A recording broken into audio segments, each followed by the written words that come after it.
Welcome back to the 66th online episode of Peacetime, hosted every Sunday morning by Peace Point with myself, Phra Nicholas Thanissaro, live streaming from our meditation center in London. Last time you saw me, we looked at blessing number 24 on contentment. With the Dhamma talk today, we'll continue in our series on enlightened living to the fourth blessing in the Instilling Oneself with Basic Virtues subsection, that is, number 25 on gratitude.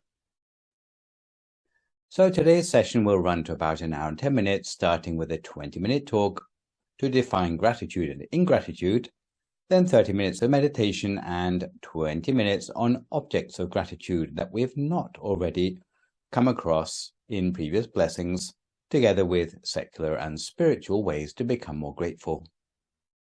And I should disclose up front that we have already met up with gratitude in session A32, as a way to get in touch with the real you and appreciate others from way back in the Peacetime episode of January 24th, 2021, which was a mixture of self-knowledge skills, but today's talk will have more Buddhist examples and focus exclusively on gratitude rather than humility and contentment, which we have already talked about in the previous two blessings. In our pursuit of basic virtue in this seventh grouping of blessings, we started by opening up the channel by which we can transfer the virtues of others into our own heart. The respect of blessing 22 helped us overcome the tendency to find fault with others. The humility of blessing 23 helped us to avoid overestimating ourselves so that we don't look down on others. The previous blessing, 24 on contentment, equipped us to connect with inner happiness rather than materialism. In this blessing, we complete the tilling of the ground in readiness for the sowing of the seeds of the Dhamma, so gratitude allows us to recognize specific and potential benefits brought into our lives by other people and things. Many of the beneficial things mentioned in connection with gratitude are things we have already come across in the preceding blessings, such as blessing 3, where we discussed gratitude towards the Buddha, the community of monks, teachers, and exemplary employers. Also, in that blessing, we discussed attitude towards inanimate things like educational objects, Dhamma scriptures, and pagodas. In blessing 12, we met up with gratitude towards our parents, and in blessing 16, we discussed gratitude towards exemplary rulers. You might be tempted to think we are repeating ourselves, but there are a few new things for us to study which go beyond the mundane household situations already discussed, because in this blessing, gratitude is considered particularly in the context of learning virtue. On the face of it, gratitude may look a lot like respect, because the list of those worthy of respect is similar to those worthy of gratitude.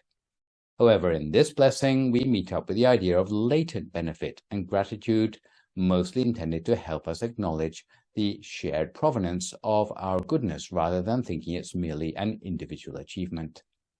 It helps keep us humble about the origins of the goodness in life we have managed to cultivate for ourselves, rather like the idea of it takes a village to raise a child. The character quality of altruism is generally thought to develop in a person with maturity. According to the research of psychologist Lawrence Kohlberg in the late 50s, people are supposed to become less self-centered as they go through life. From birth to age 11, children tend to be motivated mainly by self-interest, avoiding punishment and maximizing rewards from their parents or teachers. During the teenage years, motivational shifts to give more credence to social approval. They need to be liked by their peers or else conform to social order, such as staying on the right side of the law. Only those who manage to extricate themselves from the frame of mind of a teenager can upgrade their ethical motivation to considerations of social contract, such as spiritual obligation or respect for universal rights. Altruism belongs to this final category of abstract ideals. From Kohlberg's research, we learn two things, namely that an altruist is rare, and without an attitude of gratitude from those on the receiving end of such acts of altruism, will certainly have less motivation to be altruistic in the first place. Just as Western social psychologists have realized that we cannot underestimate the role of social contract in bolstering the motivation to do good deeds, according to the words of the Buddha in the Anguttara Nikaya, there are two very rare sorts of people, or Dulapa Bugala, in the world, the first being those who initiate favors towards others, or Pupakari, and the second being those who are grateful and return favors they receive from others, or Katanyu Kataveti. Most of us are quite familiar with hearing about the importance of developing gratitude, with all the associated stories that get trotted out every year on Thanksgiving. We have previously mentioned that there are advantages of gratitude along with patience and respect, as a way to bolster our conscience against temptation. If left to our own devices, we can succumb all too easily to temptation.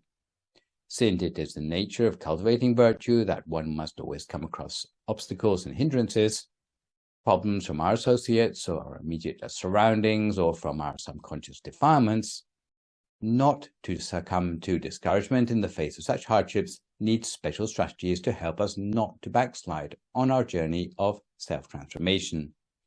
Sometimes where we are unable to rationalize our way to behave properly, in cases where it's hard for us to get our head to rule our heart, we need to engage with patience. If patience fails us, sometimes we can fall back on respect for all the elders and betters in our lives who we might disappoint if we were to give in to the temptations on hand. If respect fails us, the final line of defense is to bolster conscience by practicing gratitude.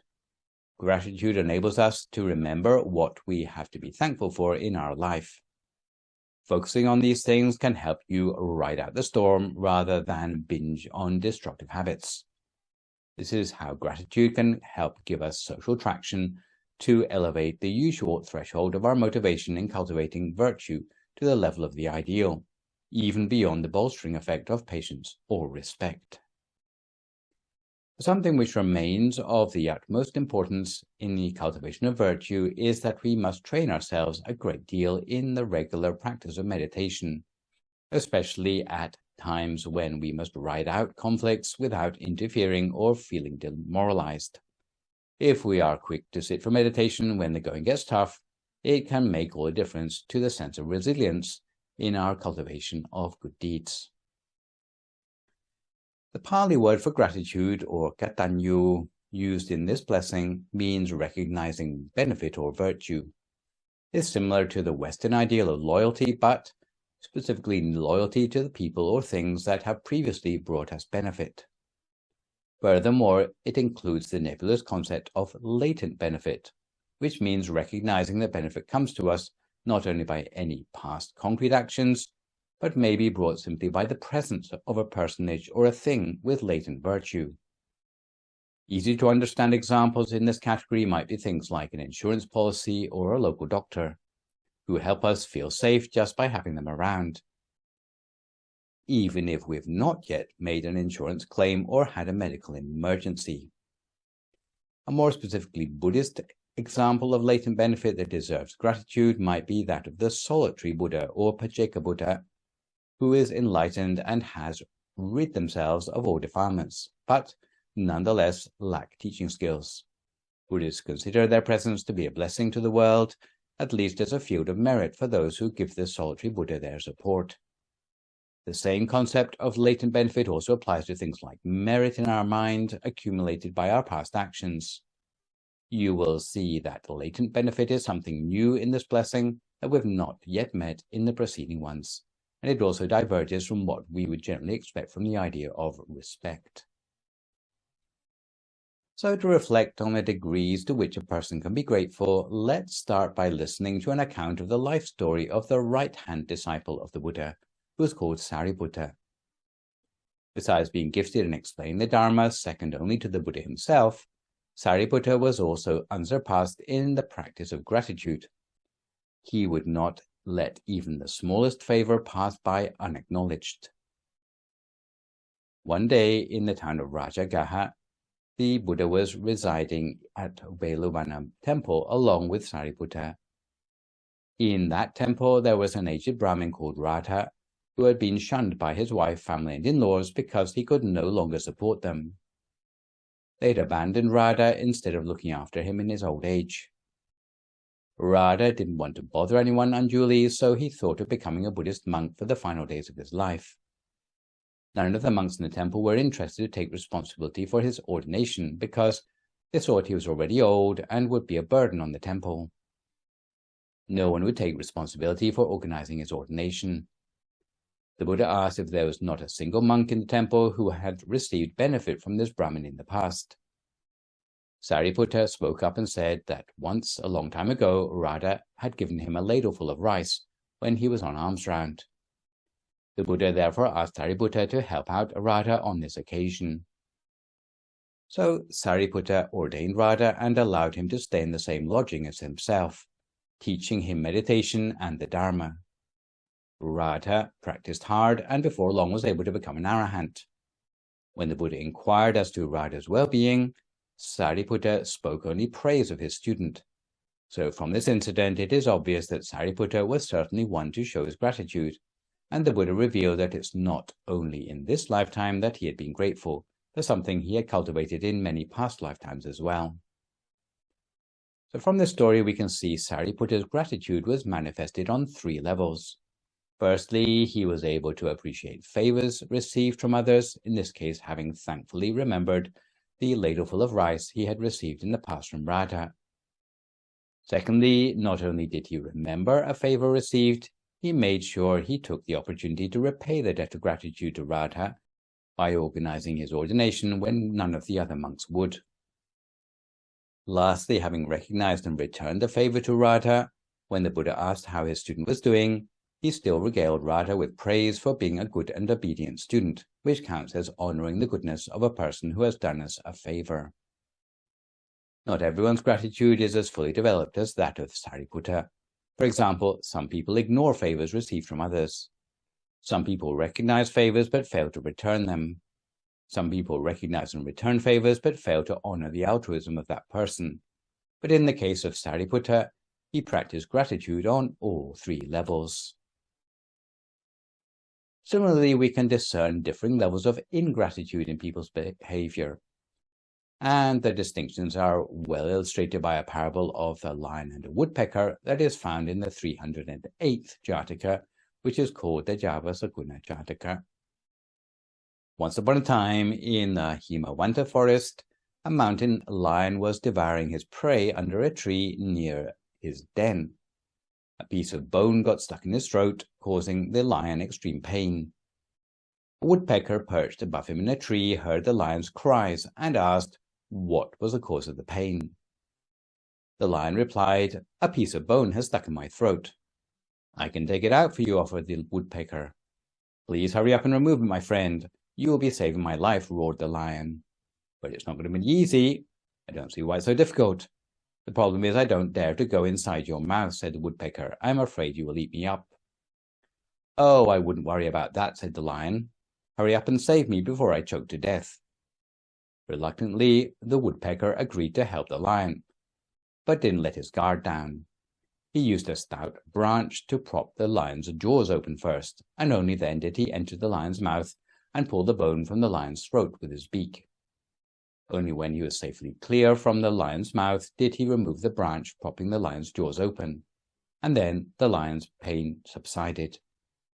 Later, fit and well, the lion caught a wild buffalo and returned to sit under the same tree to devour his prey. The woodpecker learned of the lion's hunting success, so he dropped a hint, asking, "Aren't you going to spare a few scraps of food for me?"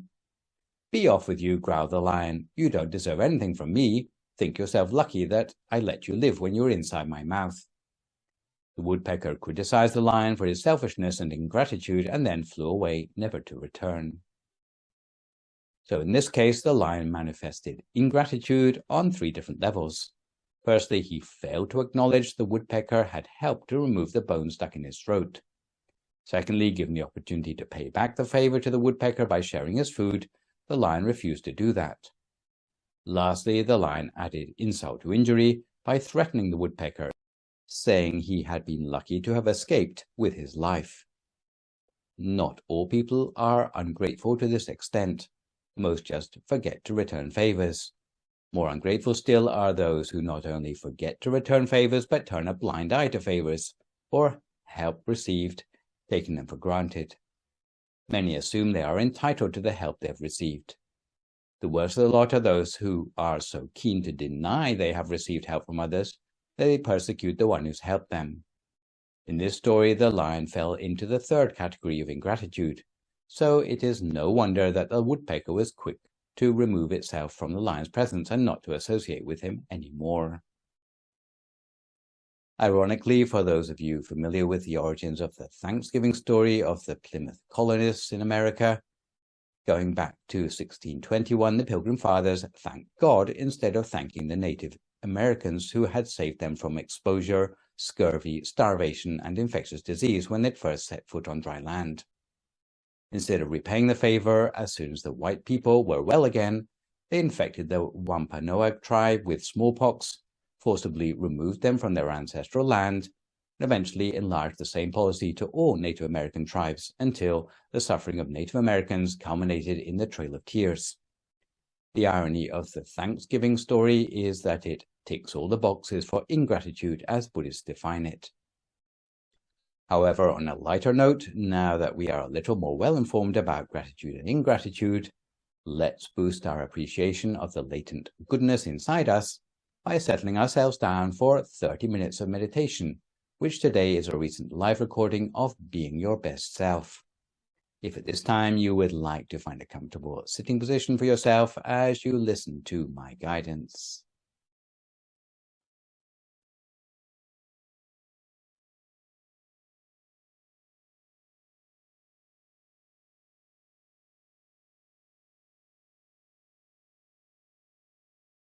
So when you're ready, if you'd like to find a comfortable position for yourself in the meditation,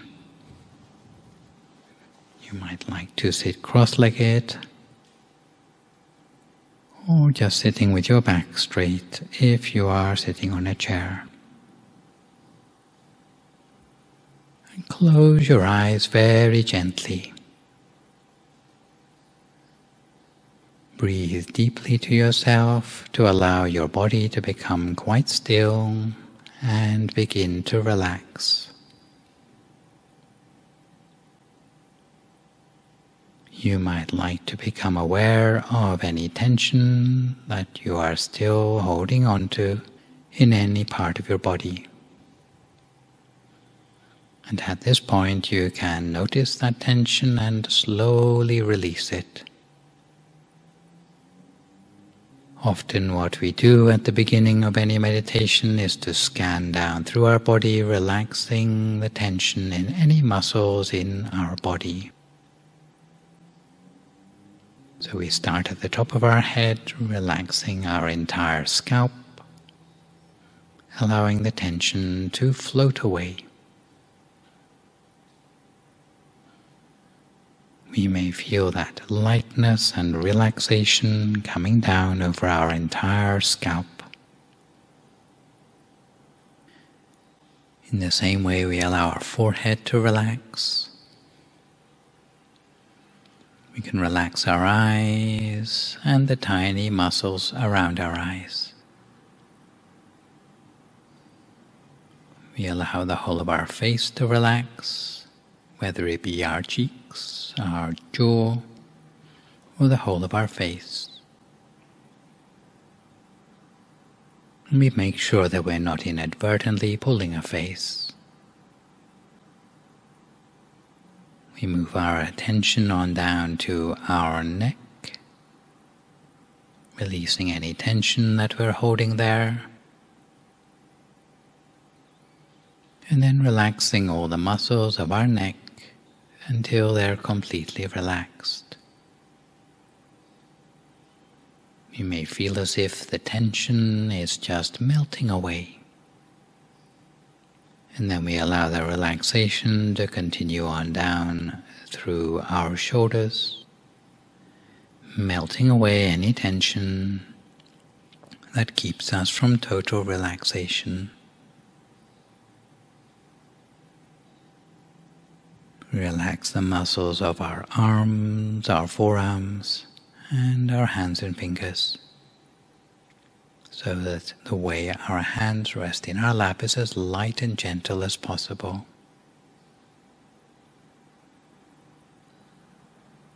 We continue by relaxing our torso, whether it be our chest, our trunk, our tummy, and then continue with that tide of relaxation down through our hips, into our legs, all the way down to our feet and our toes, until we feel satisfied with how comfortable our entire body has become, until it's almost as if our whole body seems to have disappeared or melted away into the atmosphere around us. And this allows us to turn our attention instead to the feeling inside us, the sense of warmth or well-being inside our body, which by any other name we could call our state of mind. And our mind also needs to be as relaxed as possible. The way to do that is by letting go of any uncertainties or worries that we're holding in our mind, allowing them to come up into consciousness one by one and then letting go of them, whether it be our thoughts or our feelings. We might notice how effortless it is to let go of them without feeling any sort of regret. We let all the thoughts go as we sink deeper and deeper into a loving, warm abyss of relaxation, freeing ourselves from the burden of any difficulties in our lives, as we move towards a sense of freedom. So we can imagine that inside ourselves that we feel light, peaceful and calm, clearing our mind little by little, in keeping with the relaxation of our body, a state of peace both in body and mind, and a sense of focus in the here and now, allowing us to reach a profound state of rest in a short period of time. So we allow ourselves to sink deeper and deeper into a profound sense of rest and relaxation, beginning to let go deeper and deeper, more and more relaxed, down into serene relaxation, letting go of all concerns, focusing on feeling free, deeper and deeper, to the deepest level of relaxation that you can possibly achieve today. And with this perfectly relaxed state which we've now achieved, it will be much easier for us to embark on meditation this time and every time that we meditate from now on. So in our usual way, we imagine that inside our body is just an empty space or a hollow cavity with no organs or tissues, muscles or bones, or like a hollow space inside us. And in our mind we conjure up a feeling of the positive energy in our life or a feeling of empty space within us. But in this case, it's filled up with tiny particles of happiness and joy. And inside that empty space of our body, we can cast our imagination back to that imaginary object that we had a few moments ago, a picture such as that of the sun shining. But this time, instead of it being in the sky, it appears in miniature inside the space of our body, shining with a cool, clear light, maybe golden, yellow, red or white in color, maybe sparkling like a diamond, or it may be more of a feeling than a picture. Every person is going to be a little bit different. So we have to accept our own personal inner picture for us to work with. There's no need for us to compare with what we'd like it to be or how anyone else's picture might be. Whatever it is for us, then that's what we're going to work with. And in this case, we allow the picture to float slowly downwards inside us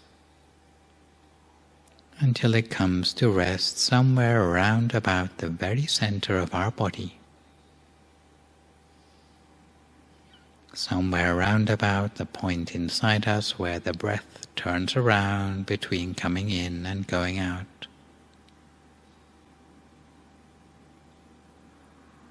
In the meantime, if anything distracts our attention away, we just bring our attention back to this central point each time.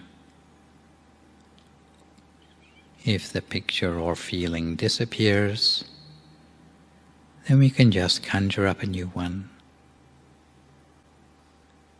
And if the thoughts return, we do our best to ignore them. If the thoughts are at a low level, we can do our best just to ignore them, to starve them of attention, in the hope that they will die down by themselves into silence. But if the thoughts are too many simply to ignore, then we may need to make use of that traditional mantra, hearing the sound of the words Samma Arahang, Samma Arahang, Samma Arahang, coming up as if from the very center of our body. If these words are too complex for you, you might use something simpler like brighter and brighter, clearer and clearer. Brighter and brighter, clearer and clearer. And the whole of the time we acknowledge the positive feelings that come up as a result of our cultivation of mind at the center of the body. Because this special place inside us where we are focusing our mind very gently is a place from which we can derive a special sort of inner knowing,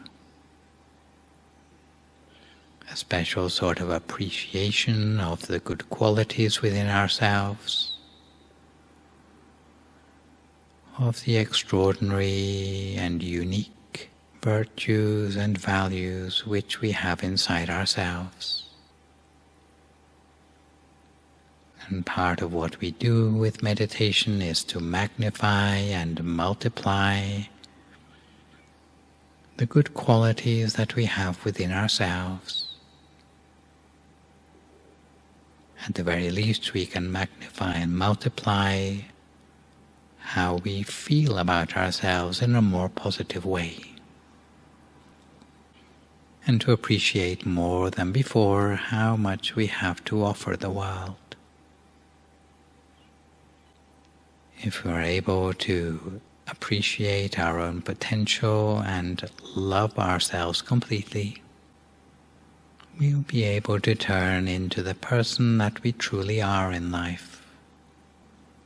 Turn things around with a new feeling of peace and happiness, putting our past behind us and making ourselves ready for something new and exciting in our lives. New opportunities and a happiness as we start to put ourselves in touch with our own potential and beauty. As we live our lives in an authentic way, being more comfortable with ourselves,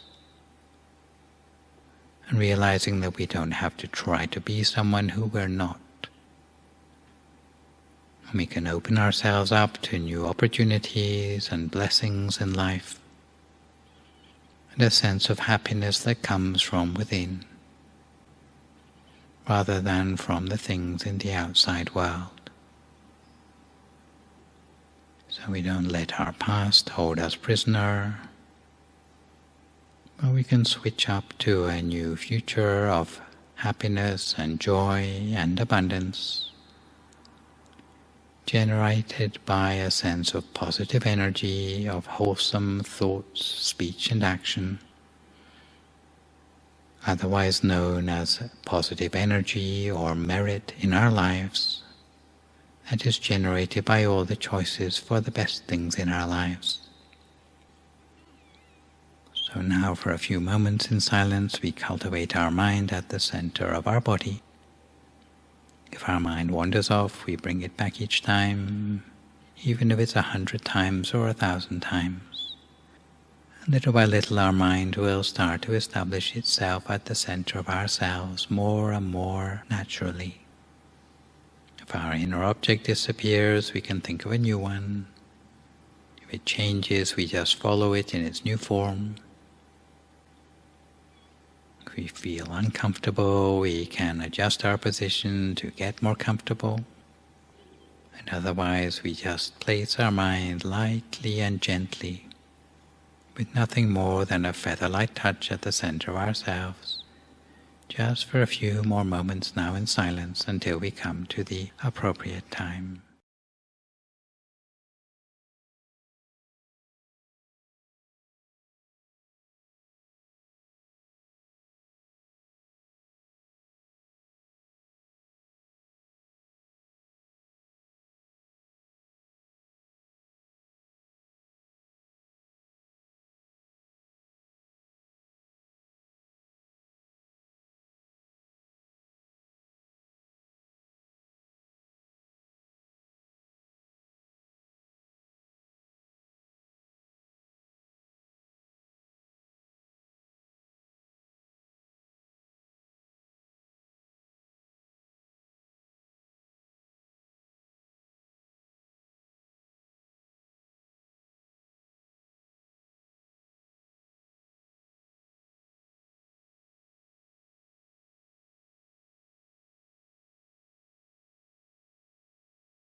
Continue to keep our mind on track at the center of our body the whole of the time. Lightly, gently, with nothing more than a feather-light touch at the center of ourselves. Always with our inner picture or feeling inside ourselves. And if our mind should wander away, then we just bring it back each time. If our inner picture or feeling disappears, we can conjure up a new one. If it changes, we just follow it in its new form.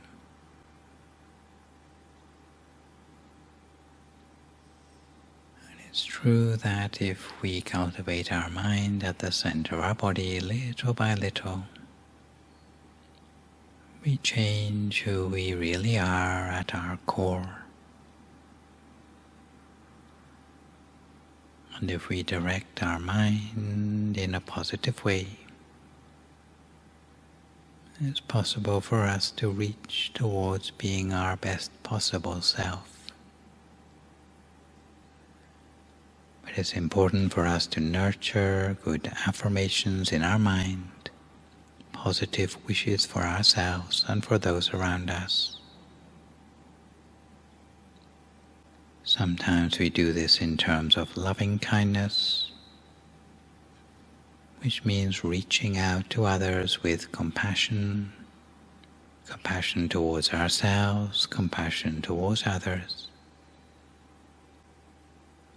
But another way of reaching out in a positive way is to reach out in terms of a sense of betterment, personal improvement, spiritual transformation,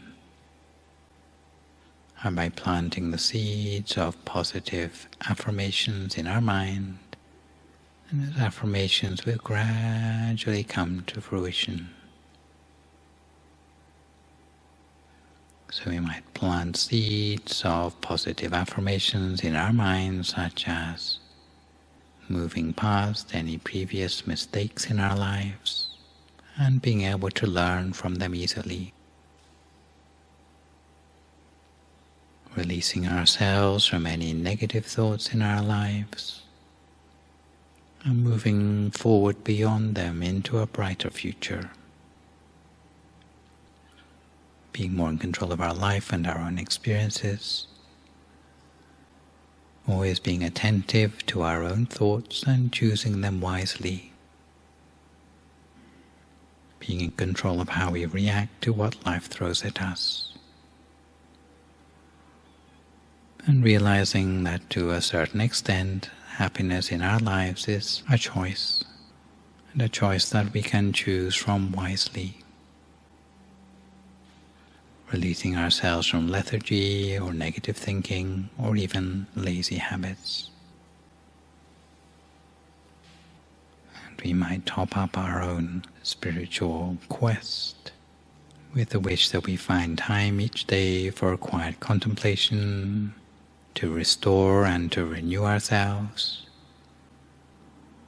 and to be able to spend a little time each day connecting to this wise inner part of ourselves and the stillness within, to allow us to remain perfectly aligned with what is truly important in our lives.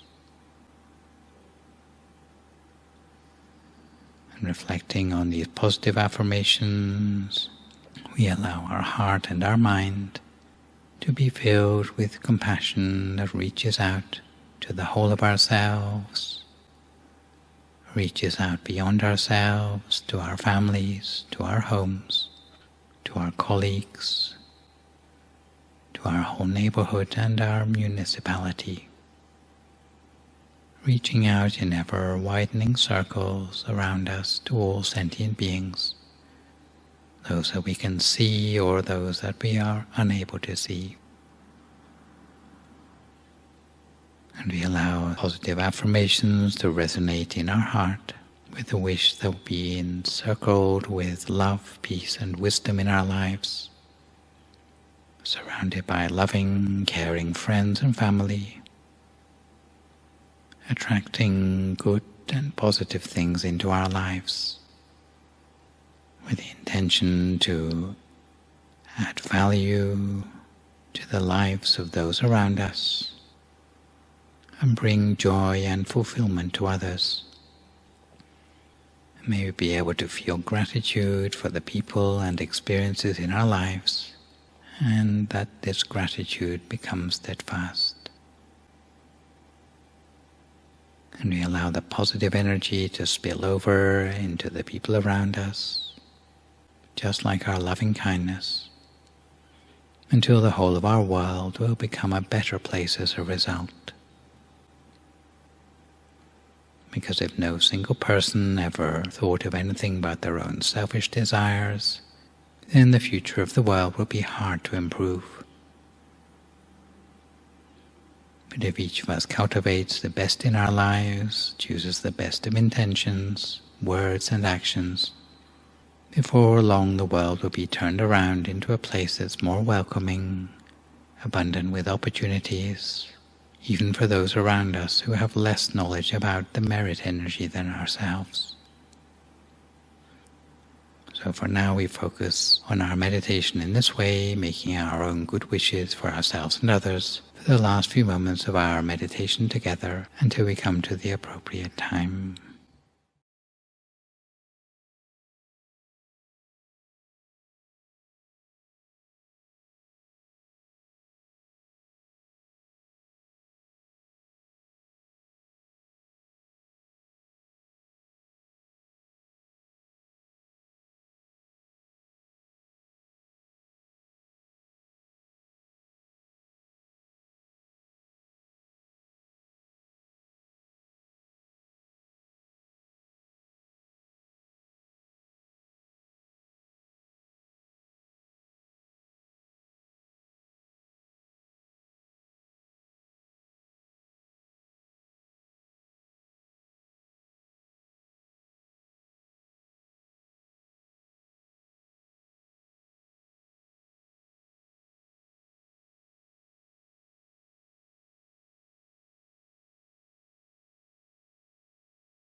Sappa Buddhanupavena, Sappa Dhammanupavena, Sappa Sankhanupavena Sattha Soti Bhavantu Te.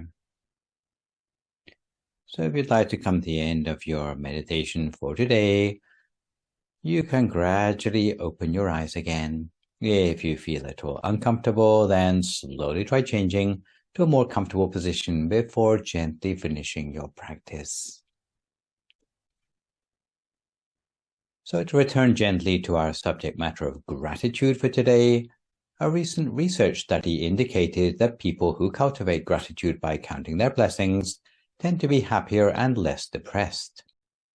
The study in 2017 by Joshua Brown and Joel Wong that surveyed nearly 300 adults struggling with mental health concerns found significant improvements in mental health in those who wrote 3 weekly letters of gratitude to another person, as compared to participants who merely wrote down their deepest negative experiences or did not do any writing activity. Researchers interpreted their findings to mean that gratitude unshackles us from toxic emotions. The gratitude helps even if you don't share it, and although gratitude benefits may take time, but they have a lasting positive effect on the brain. Apart from writing letters of gratitude, Robert Emmons of the University of Berkeley has highlighted 10 further pieces of self-help advice for those hoping to cultivate more gratitude in their lives. The first piece of advice for becoming more grateful is to keep a gratitude journal. All you need to do is establish a daily practice in which you remind yourself of the gifts, grace, benefits, and good things you enjoy. Setting aside time on a daily basis to recall moments of gratitude associated with ordinary events, recalling others' personal attributes or valued people in your life will help you to interweave a sustainable theme of gratitude into your life. Writing down several things that you're thankful for every day will keep positivity topmost in your mind. You should keep the list at hand and read through it whenever you feel gloomy feelings creeping up on you. According to Buddhists, there is a ready-made list of things to be grateful for that can help to boost our conscience, including gratitude for having been born a human rather than a savage, gratitude to your family and its reputation, which you'll be letting down by giving into your temptation, gratitude for your level of age and experience, thinking that at your age you ought to know better, gratitude for the good things that you've done in the past and how this small slip-up will ruin your track record, gratitude for your level of education and how with all your knowledge you ought to know better, and lastly, gratitude to your spiritual teachers who you'll be letting down by not putting into practice what they have taught you and exemplified. The second piece of advice for becoming more grateful is to recall difficulties that you've now put behind you. To be grateful for your current state, it's helpful to remind yourself gently of past tough times that you've weathered out. When you remember how difficult life used to be and how far you've come, you will set up an explicit contrast in your mind, and this contrast will be fertile ground for appreciating your relatively good fortune in the present time. A third piece of advice for becoming more grateful is to use the Naikan introspection technique. This technique was invented by the 1940s businessman and Jodo Shinshu priest called Yoshimoto Inshin.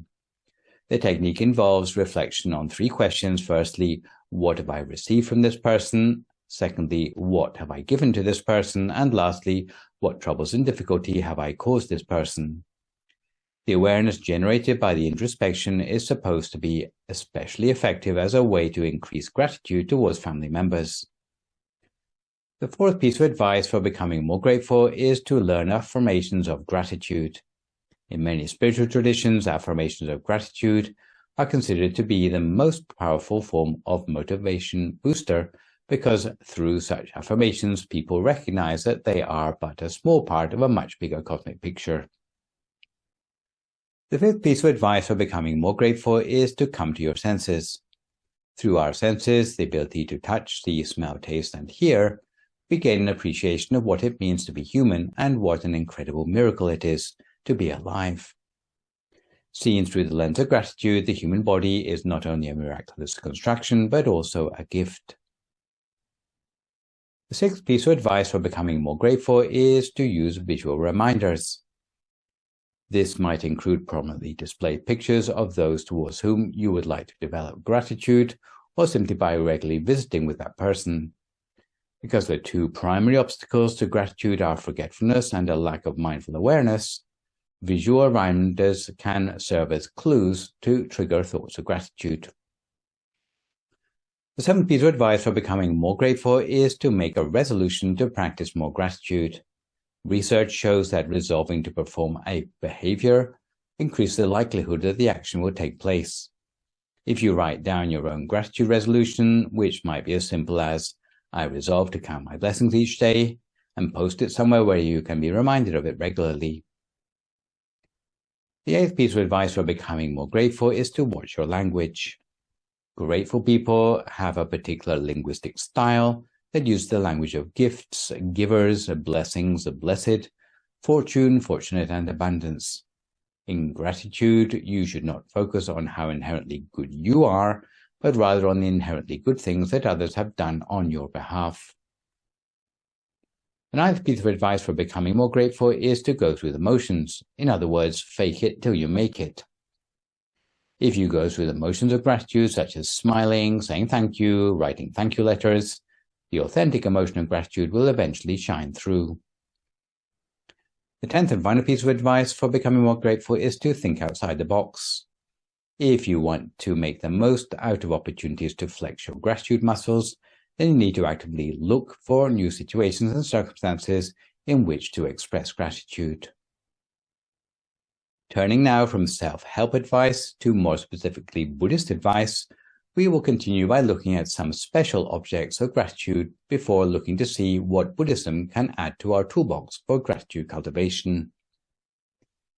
To avoid repetition in this blessing, we will cover the details only of the objects of gratitude not already discussed in previous blessings, such as gratitude towards the Buddha, the community of the enlightened monks, teachers, virtuous employers, educational objects, Dhamma scriptures, and pagodas, parents, and virtuous rulers.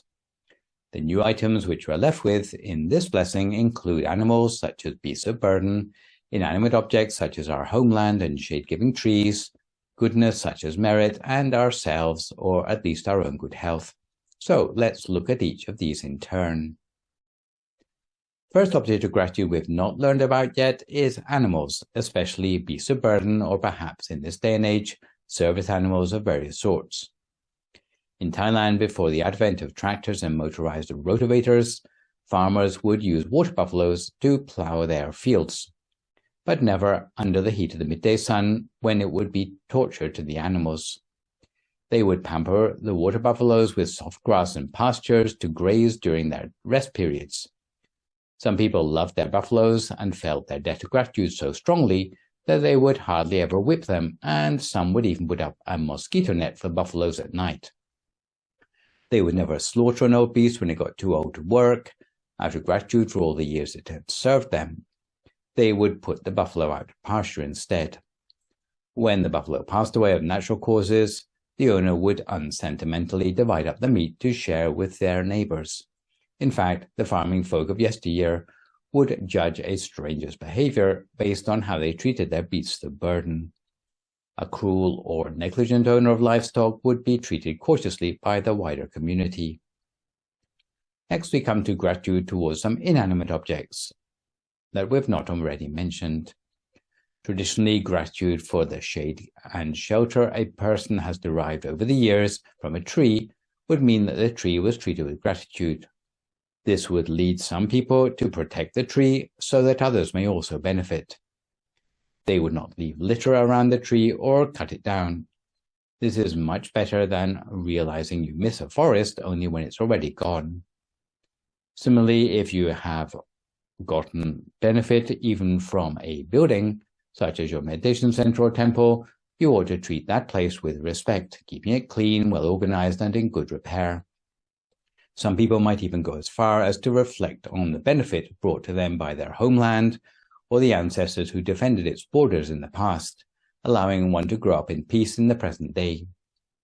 Sometimes the value of having a peaceful country to live in only becomes apparent to us when we are forced to become refugees. If you have gratitude, you will learn to appreciate even those inanimate objects without having to go through the trauma of losing them first. The next thing to be grateful for is the opportunity to cultivate merits in our lives. If you appreciate the value of merit in your past, as you've seen in blessing number 5, you will also be able to estimate the potential latent benefit the chance to cultivate merits in the present will have for your future. Some people might regard charitable work or even keeping the precepts or meditation as chores. However, I have often heard faithful Buddhists who are on the weekly food rota bringing provisions to the temple community describe the chance to offer food on the weekly basis as a privilege rather than a chore.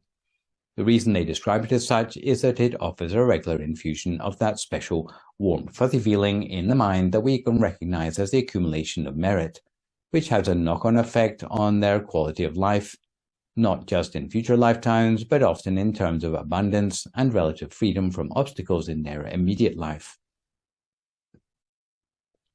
So regarding opportunities to cultivate merit with gratitude is a way of turning around charitable chores into something you can relish, even though the promise of good things coming back to you in the future is still latent rather than concrete in your life.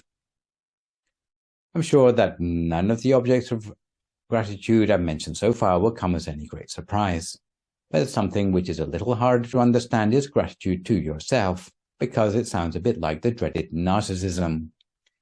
In fact, what I mean by self-gratitude comes closer to the idea of having self-respect. It means recognizing your mental and physical health are irreplaceable.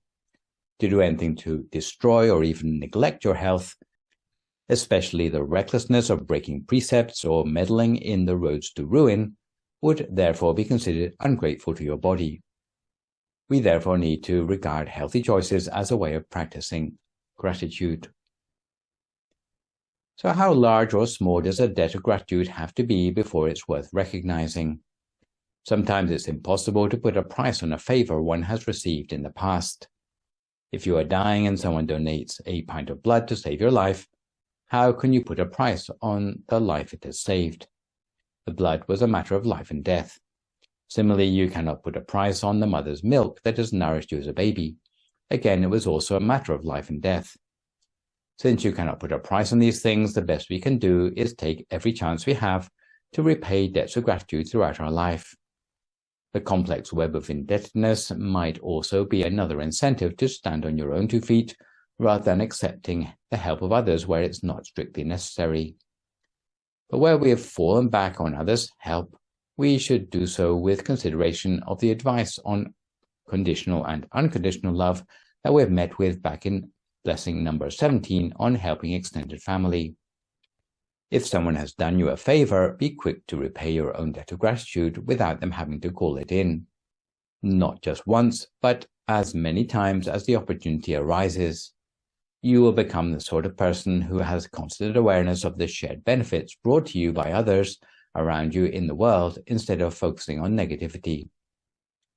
Also, it's worth bearing in mind that we need to build up the roots of gratitude in the younger generation. As with any sort of wisdom concerning self-image, you need to start learning from an early age. If you miss out on it when you're young, just like a second language, it tends to be quite hard to pick up later on in life. So don't overlook simple things like teaching children to say please and thank you, or teaching children to express their appreciation of other people's good aspects, or giving gifts out of appreciation for things. All these small things will stick in a child's mind from a very young age, and they will have a powerful good influence on them in later life. If children can see the benefits received from their parents, later they will be able to identify the goodness received from others in society. If they are unable to see the goodness received from their parents, then it's unlikely that they will identify the goodness in anyone else.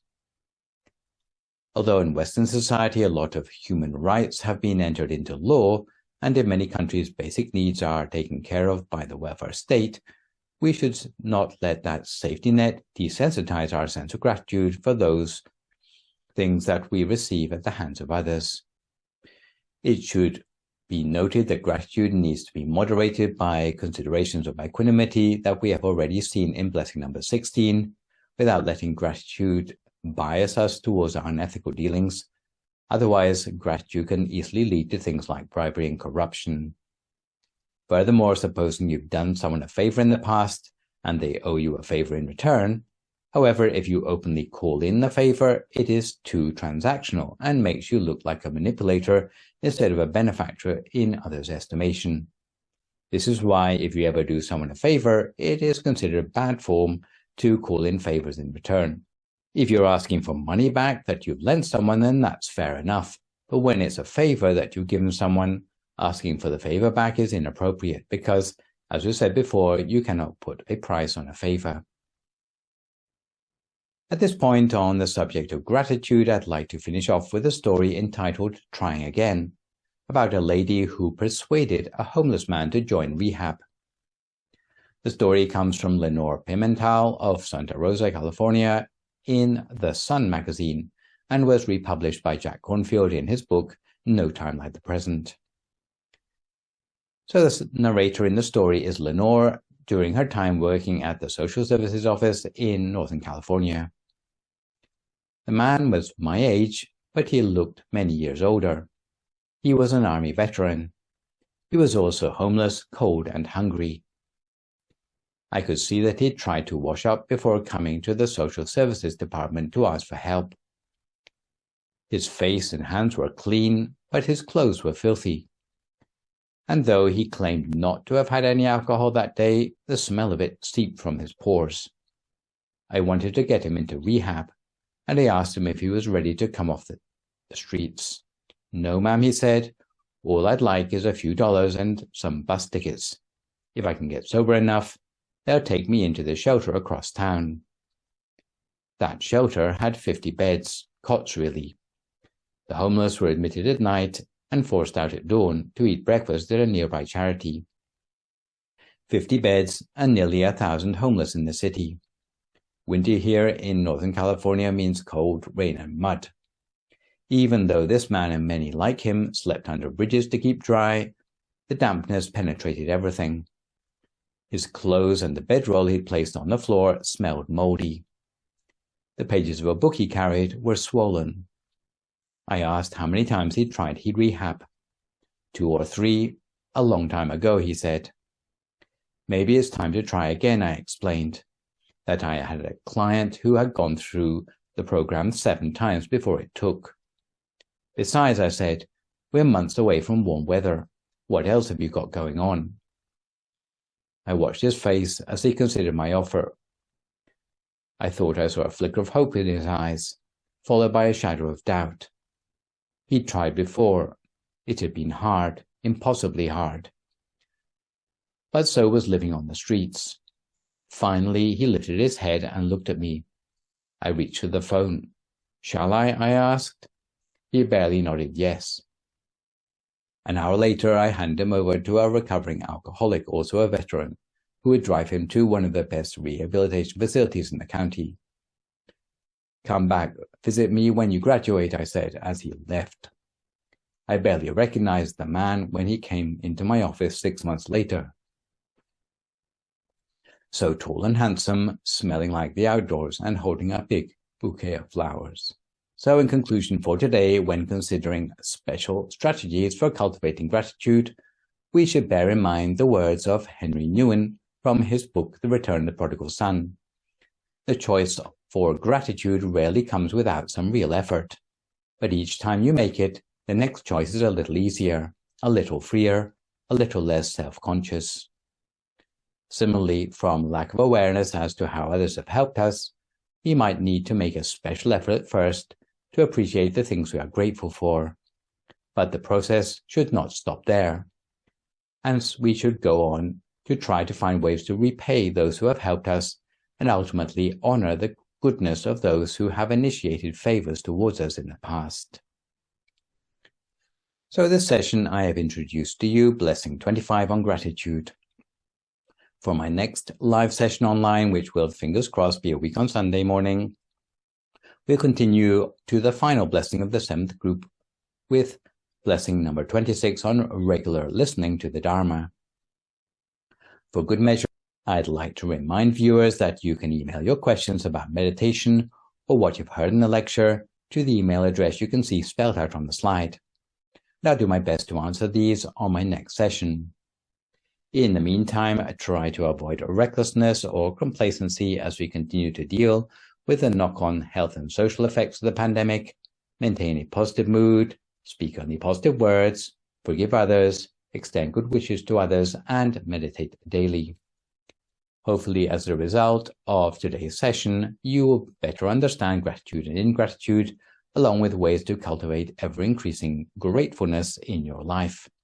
So for today, this is me, Phra Nicholas Thanissaro, signing off for now. So long, folks, and stay safe.